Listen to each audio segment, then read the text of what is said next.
The delivery and production number was definitely in line with where the company was guiding. If you look back to 2020, they set this sort of goal of 50% year over year growth, they said, for the foreseeable future. And it seems like they've been ahead of schedule up to this point. I think moving forward, to keep that 50% growth rate going, it's going to be heavily dependent on the release of this next generation compact car. We have some theories out there about what the car is going to be, but that's going to be the car that's going to take Tesla from, say, a 2 million per year, 3 million per year automaker to a 10 million per year automaker. So this Toyota size, GM size type of vehicle maker. With the Cybertruck, I think what's exciting about that product launch is that it's going to be a vehicle that's going to have the same impact that the Model S first had back in 2012, 2013 when it first launched. It's made people rethink what a vehicle can do, what an electric vehicle was. A lot of people, I think, thought that it was, electric vehicles was synonymous with golf cart. I get in there, I can go 30 miles an hour. It's going to zip me around, but I shouldn't take it seriously. And the Model S was, I think, pretty instrumental in changing that mindset. And I think that's where the Cybertruck has an opportunity to do the same. It has a lot of new technology, like a 48 volt architecture, which enables what's called steer by wire, which is basically a way for the steering to work independent with the wheels. But it's very similar to how airplanes function today with their steering. It's a new technology. And what that allows the Cybertruck to have is to have handling that's very unique to that type of vehicle, a pickup truck. If you think pickup truck, you think lumbering, big. I got to turn the wheel 13 times to go left and right, where the Cybertruck is just 180 degrees lock to lock. So that's going to be interesting to watch and see how that develops. I think it's going to be a very successful vehicle. The initial reviews seem to be very positive. I think the future looks very bright, especially within the sort of landscape that we're in now as EV adoption continues to grow. BYD out of China in the fourth quarter actually sold more EVs than Tesla did globally in the quarter. And BYD will likely sell more than Tesla next year as well. I think this shows that there is a market, there is a lot of demand for electric vehicles. And moving forward, it's going to be about affordability and having a product lineup that's truly differentiated from a gas car through better reliability, better performance, better safety, but most importantly, it needs to be cheaper. And that's where companies like Tesla are really heading towards. Part of the reason the truck, I think, got so much fanfare is it just looks very different from the traditional vision of a truck versus the cars, at least over time, have morphed into something that looks aesthetically pretty close to what other cars out there look like. So talk to us a little bit about how you think aesthetics might affect adoption of the Cybertruck. Yeah, I think the Cybertruck looks for sure are polarizing. It's a freaking triangle on wheels. It's like the craziest looking thing out there, right? I think what the data points that we have that I think point to the looks, I think will be less and less of, say, something that will prevent the Cybertruck from being successful is if you just look at the reservations the truck has had over 2 million reservations for a truck that was initially, when they unveiled it in 2019, started at 40,000. Right now, the lowest trim model is 60,000. But if you look at all the different social media posts, if you look at how sort of the hype the vehicle is getting, the amount of attention, reviews from MKBHD, Haggerty, CarWow, Top Gear, there's so much attention on this thing. And attention in the end, a percentage of that will turn into sales. That's just the rule. That's what happens. So I think over time, the specs, the driving dynamics, the capability, the ease of use, the livability of the truck, I think are going to carry it forward. And that's a Tesla hallmark. And of course, I speak as somebody who's very familiar with the company.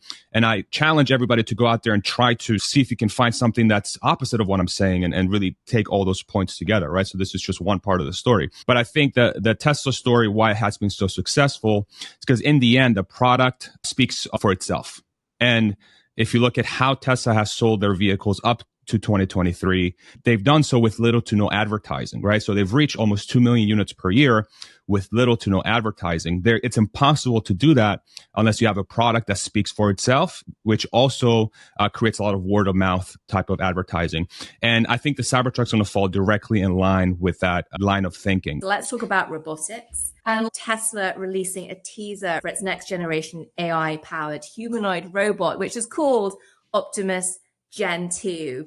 In the video, the company revealed new upgrades to the hands of the robot, and that gives the robot the ability to do day-to-day tasks. It's come a long way, the robot, since its Bumblebee version in 2022, which, by the way, was not a very long time ago. Could you talk a little bit about what kind of AI is running the Optimus bot and talk to us about how much of the AI that's being applied to the Tesla EVs is coming from or being applied to Optimus? This is the part that I think is the most exciting. If somebody that follows Tesla closely, this is where it gets wild. So the same exact hardware and software stack that's being used to run the self-driving software for the cars is being used in the humanoid robot. The way this works is Tesla has cameras on the cars, and there's 8 of them that look around them, and they just bring in a bunch of video feed of people driving. People driving correctly, people driving incorrectly, right? But it's just feeding a system. And Tesla has built an artificial intelligence brain that basically takes every single video feed that comes from the cars. And then without Tesla telling it anything, they don't say, this is a stop sign, this is a road, this is a line, this is a yellow line, don't go over it, this is a pedestrian, God, don't freaking hit it, right? They don't write any of that code. All they do is just feed the system what correct driving looks like, and then the car just does it. It just learns. It's kind of like a child. When you're teaching a child something, you're practicing with the child, and the child eventually picks it up, and then they keep doing the motion over and over again. They get better. This is literally how the car is learning now.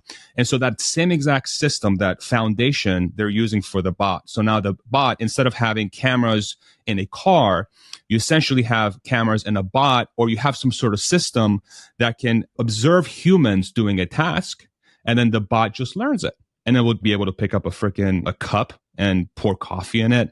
It'd be able to, this is the one I'm most excited for, fold laundry. Okay. Wash dishes. Okay. And it's just through observations. What would typically happen, so before the age of artificial intelligence, the way something like this would be done is somebody has to sit in front of a keyboard, a coder of sorts. Really, really advanced folks have to sit down and build systems where they have to tell the machine what to do and try to come up with every permutation possible so that the robot doesn't make mistakes, right? And if you look at Boston Dynamics as an example, so Boston Dynamics is a world-class engineering firm, a world-class robotics company. Their stuff is incredible, right? But the fundamental difference there is that somebody has sat down and they've told the robot what to do in that exact situation to try and account for its surroundings. Whereas the Tesla robot just knows how to do it because it has an actual brain. It's kind of like thinking. It's analyzing, right? And that's where this is very exciting for people that sort of are following the story closely, is because now we might have a legitimate use case for a robot that will free up our time at home. It will enable us to be much more efficient with our work. That opens in a Pandora's box of, okay, if we have robots that do everything for us, what are we supposed to do, right? This is sort of where we're going in a similar fashion as you have the full self-driving technology, quote unquote, removing drivers from the road. That's going to impact things like heavy trucking over the long term, taxis, obviously.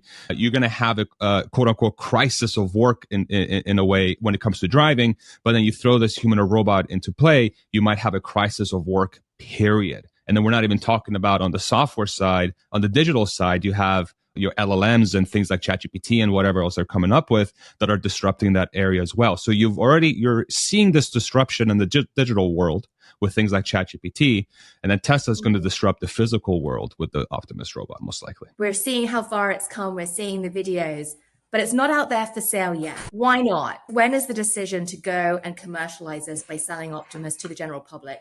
What's your bet on timing? So what I think is going to happen is Tesla will start using this internally first. If I were to guess, for example, at factories, one of the main functions at a factory that I don't think a lot of people realize is just moving stuff from one point to the other. It's moving stuff from the dock door to the assembly line. It's moving stuff from one bay to another.